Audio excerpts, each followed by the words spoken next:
আমার ছোট্ট বড় ভাই কুতুবপুর ইউনিয়ন আওয়ামী লীগের সভাপতি, আজকের প্রতিবাদ সভার প্রধান আলোচক কুতুবপুর ইউনিয়ন সাবেক 2 নম্বর ওয়ার্ড আওয়ামী লীগের সভাপতি আলমগীর হাওলাদার ভাই উপস্থিত রয়েছেন। কুতুবপুর ইউনিয়ন আওয়ামী লীগ, যুবলীগ, ছাত্রলীগ, স্বেচ্ছাসেবক লীগ সহযোগী সংগঠনের নেতৃবৃন্দ, আসসালামু আলাইকুম।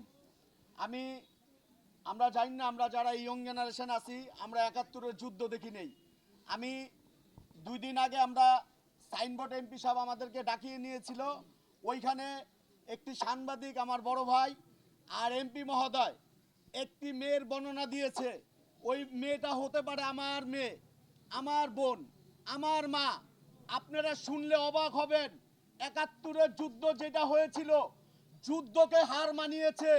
ওই মেয়েটাকে 5-7 হাজার লোকের সামনে উলঙ্গ করে 3 ঘন্টা দাঁড়িয়ে করে রেখেছে ওই মেয়েটাকে। এবং ওই মেয়েটাকে 50-60 জনে মিলে ওই মেয়ের শৈলে এমন কোনো জায়গা নাই, স্পট ছিল না। আমরা চাই এই নরপিচাসটা কারা? এরা তো আমাদের এলাকায় আশেপাশে ঘুরে, এখান থেকে যে তো ওখানে আকাম করে। আপনারা জানেন এখানে অনেকে লুকোচুরি করে গেছে। এইখানে একটা যুবদলের ছেলে আছে, কিছুদিন আগে ড্যান্স করতো, আমরা ড্যান্স হিসাবে চিনতাম, আমি ওই হিসাবে চিনতাম না ওকে। ওর মতন ছেলে এই অঞ্চলের নিরহ মানুষের ব্যাংকের টাকা আত্মসাৎ করছে, 40 থেকে 50 লক্ষ টাকা। একটা লোক এখানে প্রতিবাদ করে নাই। ও আত্মসাৎ করে উল্টা জাগো টাকা নিছে, ওগরে হুমকি দেয়। এত বড় সাহস ওর পাইলো কোথা থেকে? ও এরপর আরেকটা নারী রে ডাইকাই না মারে। এই জামাত শিবির, ও ডাইরেক্ট জামাত শিবির করে। ও আগে ড্যান্স করতো, অনেকের নাম বল না, ওর নাম হলো ড্যান্স মাসুম ছিল, আমরা কতদিন আগে দেখছি। এই কুলঙ্গারে এই অঞ্চল থেকে পোলাপান সহ মই মুরব্বীগণ মাথার ভিতরে কাটল ভেঙ্গা খায়, এরা চোখে দেয় না। আমার যারা সিনিয়র বড় ভাইরা আছে আশেপাশে, ওর মতন কুলঙ্গার রে আপনারা ধরো গণদলাইদা পিড়ায় মেরালান। ও আমগো মধ্যে থাইকা এলাকার ভিতরে যেই ঘটনাগুলো ঘটাইছে, এই কি দূরের মানুষ ঘটাইছে? এই আশেপাশের মানুষ যেই তো ঘটনা ঘটাইছে, এর মধ্যে হইলো 1 নাম্বার।